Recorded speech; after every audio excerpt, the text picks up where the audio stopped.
ജില്ലയിൽ നെന്മാറ എന്ന് പറഞ്ഞ സ്ഥലത്തു നിന്ന് വരുന്നു. ഞാൻ ഉടമ്പടി എടുത്തത് 31/3/2022 ഉടമ്പടി എടുക്കാനുള്ള കാരണം എൻ്റെ മോൻ 10ാം ക്ലാസ്സിലായിരുന്നു. പിന്നെ എൻ്റെ ഹസ്ബൻഡിന് വിസ അടിച്ചു കിട്ടണമായിരുന്നു.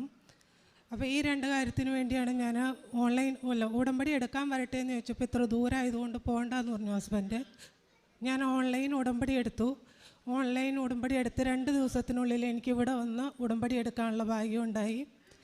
ഉടമ്പടി എടുത്തു കഴിഞ്ഞപ്പോൾ എനിക്കൊരു സമാധാനം കിട്ടി. എന്തായാലും മോൻ നന്നായി പഠിക്കും, ഹസ്ബൻഡിന് വിസ അടിക്കും, അങ്ങനെയൊക്കെ വിചാരിച്ചു പോയി. പക്ഷേ 90 ദിവസം കഴിഞ്ഞിട്ടും എൻ്റെ ജീവിതത്തിൽ ഒന്നും സംഭവിച്ചില്ല.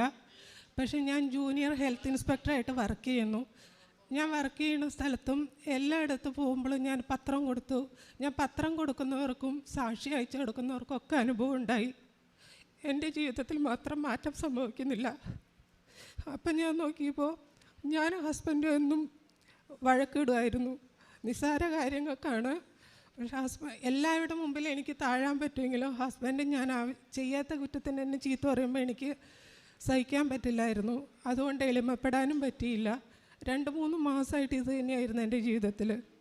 അപ്പോൾ ഈ കഴിഞ്ഞ ഞായറാഴ്ച ഓഗസ്റ്റ് 1-ാം തീയതി ഞാൻ പള്ളിയിൽ പോയി വന്നിട്ട് ഞാൻ ഹെൽത്തിൽ വർക്ക് ചെയ്യുന്നതുകൊണ്ട് പാലിയേറ്റീവ് കെയറിൽ പോകുമ്പോൾ കാരുണ്യപ്രവൃത്തി ആയില്ലോ എന്ന് വിചാരിച്ചു. രോഗികളെ കാണും, പത്രം കൊടുക്കും, സഹായിക്കേണ്ടവരെ സഹായിക്കും. ഇവിടെ വരാൻ കുറേ പേരെ ഞാൻ സഹായിച്ചു.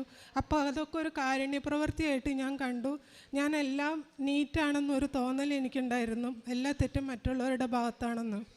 എൻ്റെ സൂപ്പർവൈസേഴ്സിനോടാണെങ്കിലും ഞാൻ ഉടമ്പടി എടുക്കുന്നതിന് മുമ്പ് വരെ മൗനം പാലിച്ചിരുന്ന ഞാൻ ഉടമ്പടി എടുത്തു കഴിഞ്ഞപ്പോൾ ന്യായം എൻ്റെ ഭാഗത്താണെന്നുള്ള രീതിയിൽ സംസാരിക്കാൻ തുടങ്ങി. അപ്പം ഞാൻ കേട്ടിട്ടുണ്ടായിരുന്നു, ഉടമ്പടി എടുത്തു കഴിയുമ്പോൾ നമുക്കൊരു ധൈര്യം വരും. എൻ്റെ വിചാരം മാതാവ് എൻ്റെ കഴുത്തിൽ കിടക്കുന്നതുകൊണ്ട് എനിക്ക് കിട്ടിയ ആ ധൈര്യം കൊണ്ടാണ് ഞാൻ സംസാരിക്കണേന്ന് വിചാരിച്ചു. പക്ഷേ എന്തോ ഓഗസ്റ്റ് 1-ാം തീയതി ഞാൻ എളിമപ്പെടാൻ തുടങ്ങി. എൻ്റെ ഹസ്ബൻഡിന് വിസ അടിക്കില്ല എന്ന് തന്നെയായിരുന്നു ആദ്യം പറഞ്ഞുകൊണ്ടിരുന്നത്. അപ്പോൾ മാനേജർക്ക് അത്രയ്ക്ക് ദേഷ്യമായിരുന്നു, അയാൾ വിസ അടിക്കില്ല എന്ന് പറഞ്ഞു. ഞാൻ ഒരു ഡേറ്റ് ഇട്ട് പ്രാർത്ഥിച്ചു, ജൂൺ 18-ന് മുമ്പ് വിസ അടിക്കുകയോ ഇല്ലയോ എന്നുള്ളൊരു അനുകൂല മറുപടി കിട്ടാൻ വേണ്ടി പ്രാർത്ഥിച്ചു. അപ്പോൾ ജൂൺ 18-ന് മുമ്പ് തന്നെ അനുകൂല മറുപടി കിട്ടി. പാസ്പോർട്ട് അവർ മേടിച്ചു. പക്ഷേ ജൂലൈ 15-ാം തീയതിയോടുകൂടി വിസയുടെ കാലാവധി തീർന്നു, വിസ അടിച്ചില്ല. അപ്പോൾ പ്രാർത്ഥിച്ചുകൊണ്ട് തന്നെ ഇരുന്ന് എല്ലാ കാര്യങ്ങളും ഭംഗിയായിട്ട് ചെയ്തു.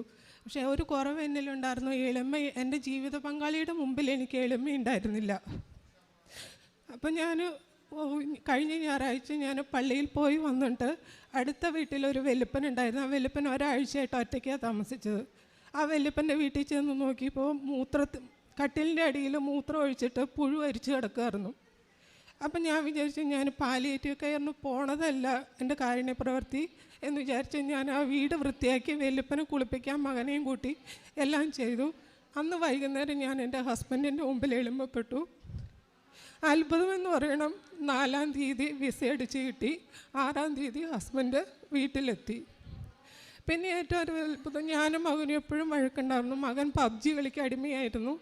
പരീക്ഷയുടെ സമയത്ത് പഠിക്കാതെ PUBG കളിച്ചുകൊണ്ടിരിക്കുന്നുണ്ട്. പക്ഷേ ഇപ്പം ഞാൻ ശ്രദ്ധിച്ചപ്പോൾ ഞാൻ വഴക്ക് പറഞ്ഞാലും അവൻ ഒച്ചപ്പാടും ബഹളം ഉണ്ടാക്കണില്ല, അവൻ ശാന്തമായി. മാർക്ക് പ്രതീക്ഷിച്ചതുപോലെ ഒന്നും കിട്ടിയില്ല. കാരണം 90 ദിവസം എൻ്റെ വിചാരം ഞാനെല്ലാം നീറ്റായിരുന്നു എന്നാണ്. 90 ദിവസം കഴിഞ്ഞിട്ട് എനിക്ക് ഉടമ്പടി പുതുക്കാൻ പറ്റിയില്ല. അപ്പോഴാണ് എന്നിലെ തെറ്റെനിക്ക് മനസ്സിലായത്. ഞാൻ എളിമപ്പെട്ടു. ഇപ്പം എനിക്ക് സമാധാനത്തോടെ ജീവിക്കാൻ പറ്റുന്നുണ്ട്. എൻ്റെ ജീവിതത്തിൽ ചെയ്തു തന്ന എല്ലാ നന്മകൾക്കും ദൈവത്തിന് 1000 നന്ദി. മാതാവ്